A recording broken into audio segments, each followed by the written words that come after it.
All right. I was in the middle of working on the Bondi Beach tragedy that took place in Australia that I 100% believe is a psyop. And I think I would do a halfway decent job of expressing why it is that I believe that and showing the details of the situation to corroborate my perspective.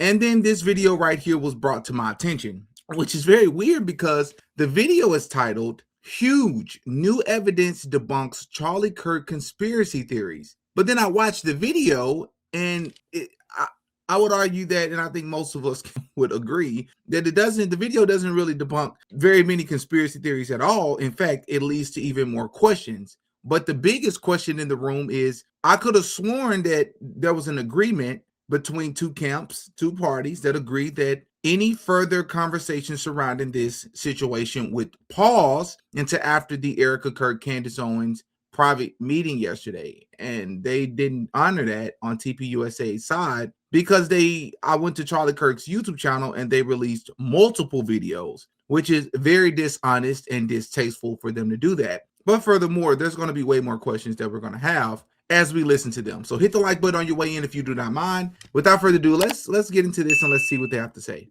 Gary Milton, owner and lead instructor of Paramount Tactical. You can follow him on X, which is how I discovered him. He's been doing great work just breaking down all the dynamics of the case. I think people's intrigue in the dynamics of the case is reaching an all-time high, actually, because we first saw Tyler Robinson in court last week. So, Gary, welcome to the show. It's an honor to have you. Hey, thanks for having me. I appreciate it. So just a little bit on your background so people understand why you know so much about this topic. Gary Milton is a former U.S. Army Special Forces Green Beret. You served as a weapons sergeant and sniper team leader, completing 4 combat tours.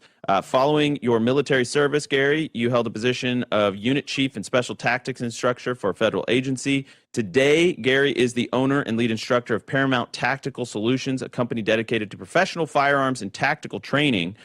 You work full-time doing that. So, Gary, you also have a great YouTube and you're a great Twitter follower, so you know your stuff. And I wanted to have you on because, you know, I refuse to go back to Utah like anytime soon. I'll just be honest. It's no offense. I just can't bring myself to do it. But you actually went to the campus and you retraced the steps of the alleged assassin. We have to say that in a sort of journalistic sense, not in any other way. I believe he's the man who pulled the trigger. Gary, tell us what you saw when you visited UVU. So let's go ahead here and let's just say the first thing that I noticed about this interview is who they chose to bring on. As they just said, his name is Gary. He has a YouTube channel called Paramount Tactical that I understand, as they just explained it, it's also the name of his business. Why is it, if you're being objective, that you won't bring on other Green Berets or ex-military, current military, Navy SEAL, and the list goes on, gun experts, ballistic experts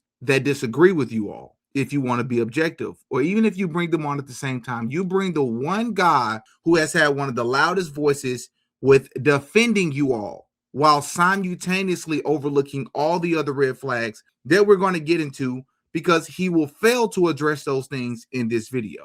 Yeah. So, you know, one of the things that I wanted to do while I was there at the time, there was a lot of different, conspiracies. We had the palm gun, we had different shooters in different locations. And what I thought was really important to do was go there. Number one, talk to eyewitnesses. I talked to multiple eyewitnesses while I was there. You know, they had very, very similar stories. The other thing I did while I was there was I actually flew a drone. And what we did was a 3D map survey of the campus. And we have since built a 3D model of that that's interactive. People can download it for free. It's on my X account. And that way people can kind of see what is possible, what has lines of sight. And I knew just from what people were saying that some of these theories that they were putting out just weren't possible. I knew there was no line of sight. And then on top of that, I just wanted to get some hard ground truth and see what was going on. And, this case was important to me. You know, I was a big fan of Charlie's, felt personal. And I think, you know, if you're going to get to the truth, you need to get there. You need to talk to some people and you need to see the ground truth. And, you know, that's kind of what we did. Okay. So, and let me just say before Andrew Covid responds, look, I'm not even coming into this with a particular position. I just want the truth. So if Gary is able to present something, new information, then I would pivot how I feel about it. My perspective will change. I think that's called operating in good faith, right? I don't have an agenda. So if he's able to, present something that leads me to believe that Tyler Robinson did this, let alone Tyler Robinson did this alone, consistent with the details that the FBI gave us, then I would go along with that. But when you're saying things like you just knew ahead of time that there wasn't a line of sight, what does that mean exactly? You have to speak to us as if we're babies, right? Because a lot of us don't understand this language.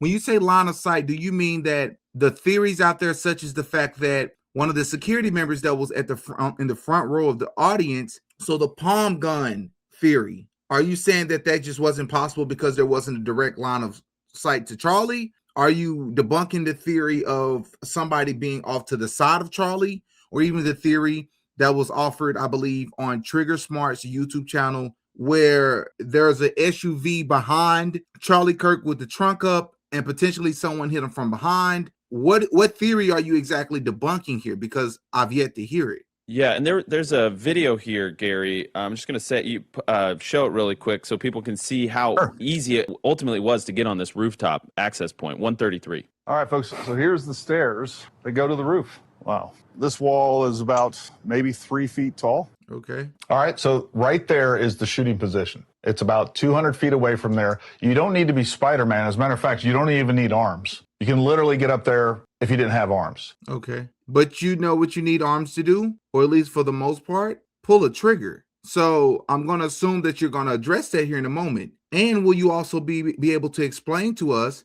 why is it that we have no footage of him not even pulling the trigger? We yet to have seen any footage of Tyler Robinson on campus. Listen, I love murder mysteries, but this is actually real life, not reading a book this time. So this is even a bigger reason why I'm invested in this. It's not even about it being about Charlie Kirk. I don't like lies, and I don't like gaslighting people when we are clearly being lied to.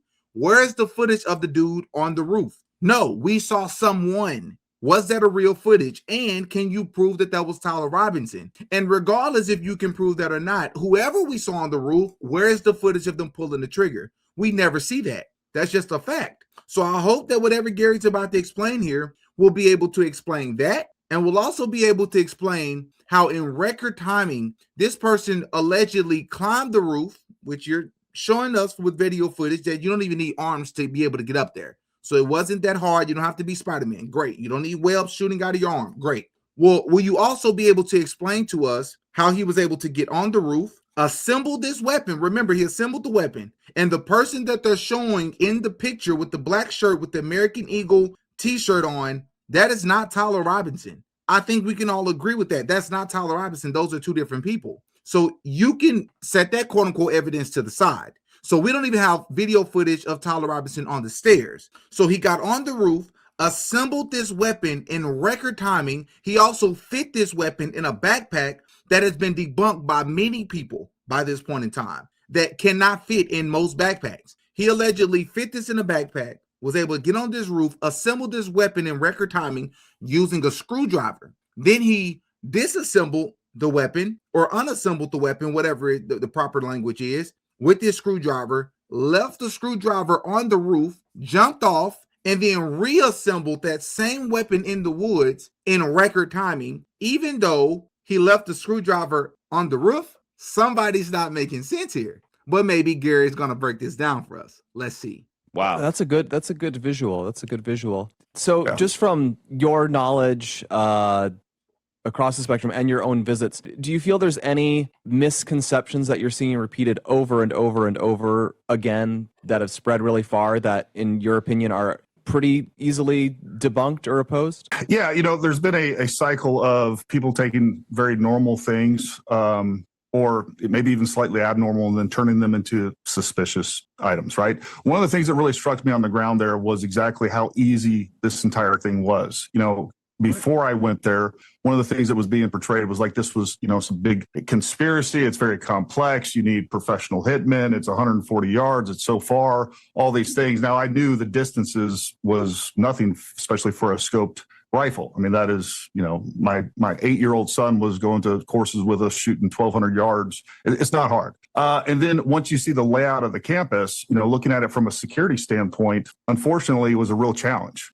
Once the information was out that this was the location. And then on top of that, once you look at the UVU courtyard, it is channelized. It's obvious where any sort of speaker is going to be. So, the thing that shocked me the most was how easy this was. And then once we get into coming back and then hearing things like, hey, you know what, you need to be Spider-Man, or people think that you have to have some sort of special access or that you have to climb up to the roof, when in reality, you walk right up to the roof. The pathway that goes in between buildings is level with the roof. And the only thing that separates that walkway from the roof is, a 3-foot guardrail that you just step over, and now you have access. Gary, you're just repeating all the things that you've said already, bro. This is embarrassing. All right, fine. We have about half the same amount of time left. So maybe you have time to recoup or to make up for the wasted hot breath that you're spewing here.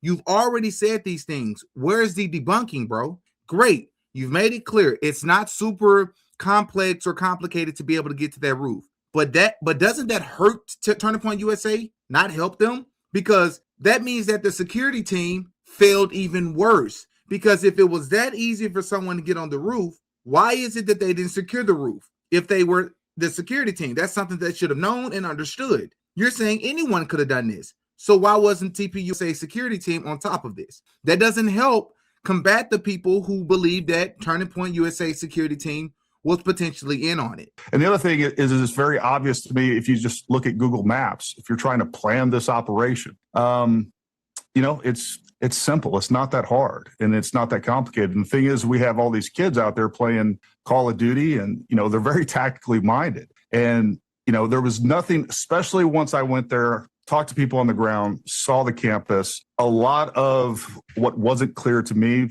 was crystal clear. Especially by the time that we got the charging documents out, they laid out the evidence. Everything made sense. It really did. And, they continue to push a lot of disinformation, and there's a lot of reasons behind that. But, that's what I wanted to do. Look, I don't want to be lied to by the government, but I don't want to be lied to by the internet either. And I think it's really important for us to make sure that we're pushing the truth and people are being honest about this. And I think that's one of the biggest problems is the omission.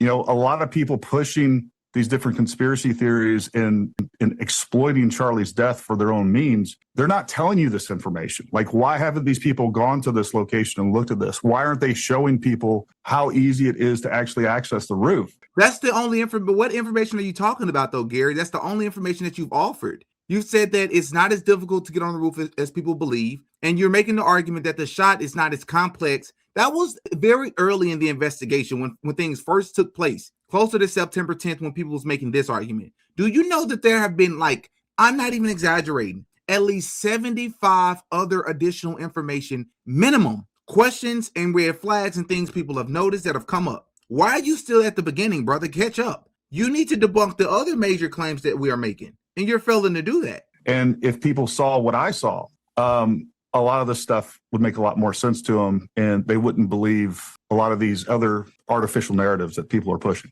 Well, and let me just, because when I saw this video of yours, Gary, it reminded me of the charging document. So this is straight from the charging document. It says, Robinson's mother explained that over the last year or so, Robinson had become more political and started to lean more to the left, becoming more pro-gay and trans rights oriented. She stated that Robinson began to date his roommate, a biological male who was transitioning genders. This resulted in several discussions with family members, but especially between Robinson and his father, who have very different political views. In one conversation before the shooting, Robinson mentioned that Charlie Kirk would be holding an event at UVU, which Robinson said was a, quote, stupid venue for the event. Robinson accused Kirk of spreading hate. And when you see how easy that rooftop access is, you start to kind of put one and one together, and you realize that Robinson had a plan that he was going to ultimately take advantage of. And let me just say, whenever they come out with these reports about what the parents said, where's the proof that these parents ever said this? Why is it that we haven't heard from the parents? Why? This is towards the end of this video, and Gary has yet to debunk most of the major claims. This was a waste of an interview that shouldn't have even been public because they agreed to pause and halt all conversations, which leads me to probably the biggest question of this entire video. They've been saying, why would they cover or go through the details of these cases when it could hurt the trial, when it could tank the jury pool? What are you doing here? What are you doing here? That's exactly what you're doing here, right? You're going through the details of the case. You're arguing how in which Tyler Robinson was allegedly able to pull this off. How is it that this video won't hurt anything? Again, that proves that this argument is flawed. You're just saying things to try to encourage people from looking more into this stuff. And the biggest question that we all want to know is, why would you be doing that, right? Another ironic thing about this interview is that they're literally virtually having this conversation with Gary from Paramount Tactical on the same day that they claimed that they couldn't or wasn't willing to have a virtual conversation with Candace on this day, which, by the way, I could have sworn that December 15th was supposed to be the day when they addressed all the conspiracies via live stream. As we all know, that didn't take place. Another thing Gary and the rest of this crew refused to address: why did they paint or why did they pave over the area 5 days after everything happened? Why would you be doing that? You will not have an answer for me, because the best you can give me is, well, they wanted to make it easy for those that have been traumatized with what they witnessed that day. Paving over the area would do that? The area still exists. We all know what the obvious implications are. You do something like that when you have something to hide. 5 days afterwards, do that a day after the trial has ended.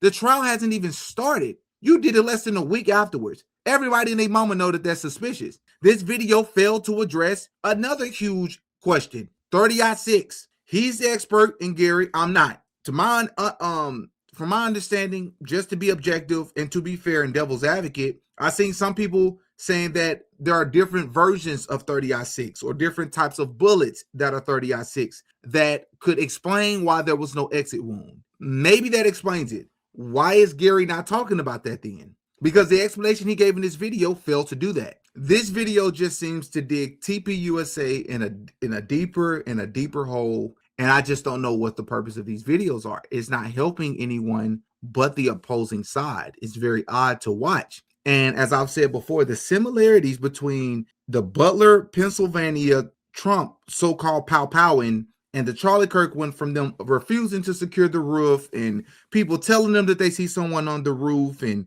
the similarities in the shooters, it's almost so identical in some ways that it's too identical, if you catch my drift. I don't know what the purpose of this video was, but not only did they betray and violate the promise that they supposedly agreed to, but they refused to debunk anything. Hop in the comment section to give me your thoughts, man.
Oh yeah, Didi got a podcast.